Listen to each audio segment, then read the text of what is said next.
Andrei Stremfeil court l'Himalaya depuis plus de 30 ans. En 1977, il termine l'arête sud-ouest du Gasharbrom 1 à 8068 mètres avec Neik Zaplotnik.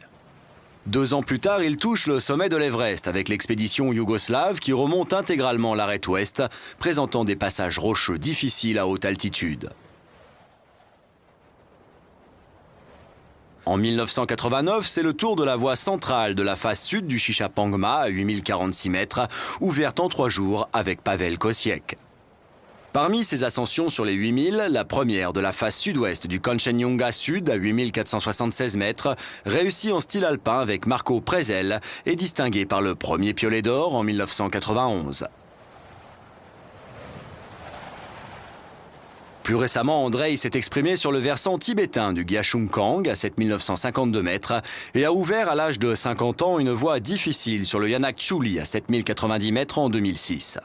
Juste un peu moins difficile qu'une hivernale de l'éperon-croc au Joras, dira-t-il.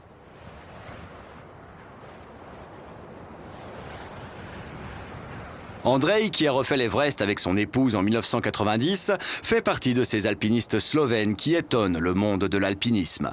Comme Reinhold Messner, Peter Habler, Doug Scott, Robert Schauer, Wojtek Kurtyka ou Pierre Béguin et quelques autres, il est un des représentants de cette génération qui a su, il y a plus de 30 ans déjà, rompre avec les expéditions traditionnelles pour explorer le style alpin sur les grands sommets. Ils ont montré la voie aux alpinistes d'aujourd'hui. Né en 1972, admirative de Naomi Uemura, premier japonais à atteindre le sommet de l'Everest et en solitaire le pôle Nord, Kei Taniguchi est attirée par l'aventure depuis l'enfance. Elle a ouvert au Spantik en 2004, a réussi la seconde ascension de l'arête est du Mustagata, 7564 mètres en Chine, en style alpin et ouvert au Shivling, 6543 mètres en Inde en 2005.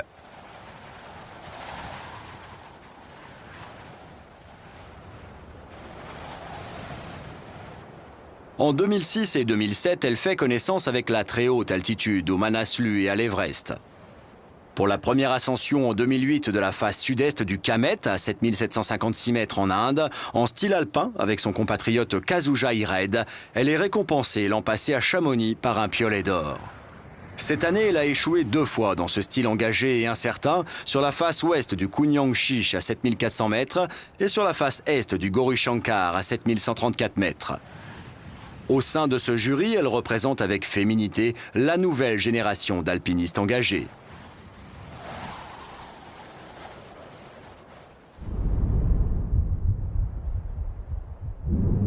Robert Schauer est originaire de Graz, en Autriche.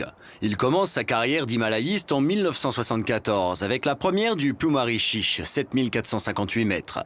Suivent le G1, 8068 mètres en 1975, puis le Nanga Parbat, 8125 mètres en 1976, par une nouvelle voie, l'arête sud-ouest.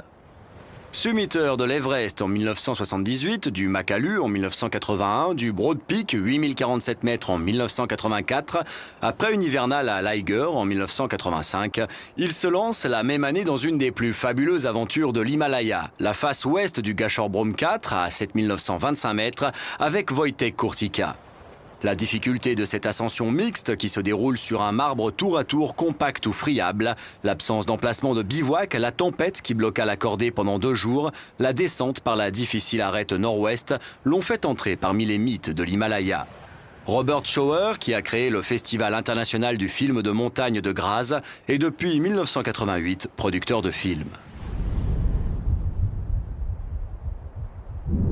Jordi Korominas privilégie l'exploration des plus hautes et difficiles montagnes du monde en style alpin. Né à Barcelone en 1958, il grandit à proximité des Pyrénées, puis s'installe dans la vallée de Benasque comme guide de haute montagne. En 2004, il atteint seul le sommet du K2 par le pilier sud-sud-ouest, la Magic Line, avant d'en redescendre par l'éperon des Abruzzes. Il reste aujourd'hui le seul alpiniste à avoir répété cet itinéraire ouvert en 1986 par une forte équipe polonaise.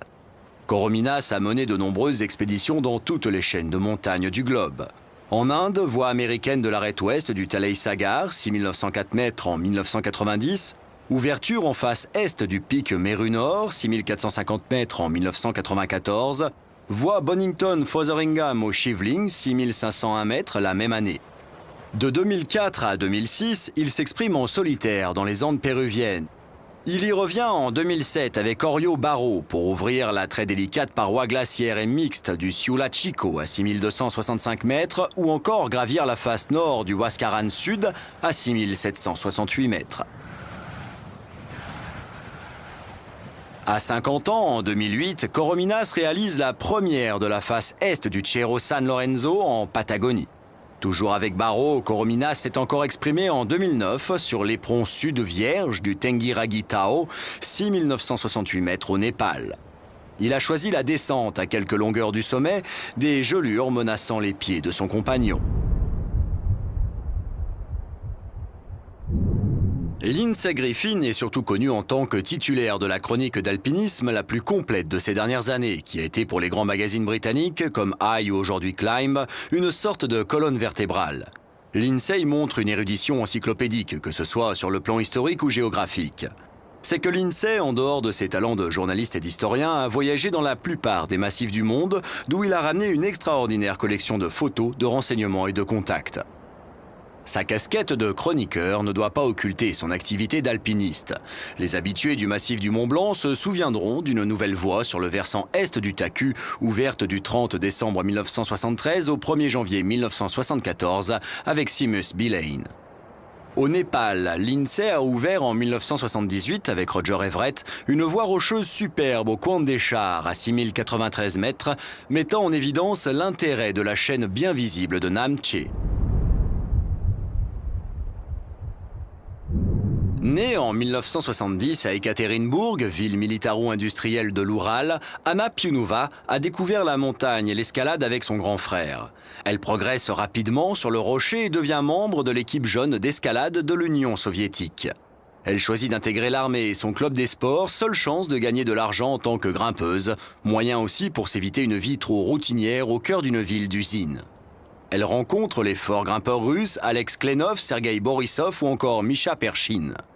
Avec eux, elle monte le premier site internet local d'information sur les montagnes de l'Oural. Lorsque l'union explose, elle rejoint à Moscou l'équipe du site mountain.ru. Les infos peuvent enfin circuler et Anna développe le site. Découvre dans le même temps les cultures alpines et les grimpeurs occidentaux. Mountain.ru est devenu le site référence d'information sur l'alpinisme en Russie. Anna en est le rédacteur en chef et correspond vers les États-Unis pour l'American Alpine Journal et la revue alpiniste. Photographe diplômée de l'Académie de Moscou, elle contribue aussi à de nombreuses publications spécialisées sur l'escalade et la montagne. Grimpeuse de très bon niveau, 7B+ à vue, 8A après travail, elle reste inspirée par les alpinistes modernes, privilégiant le style léger sur les hautes montagnes techniques.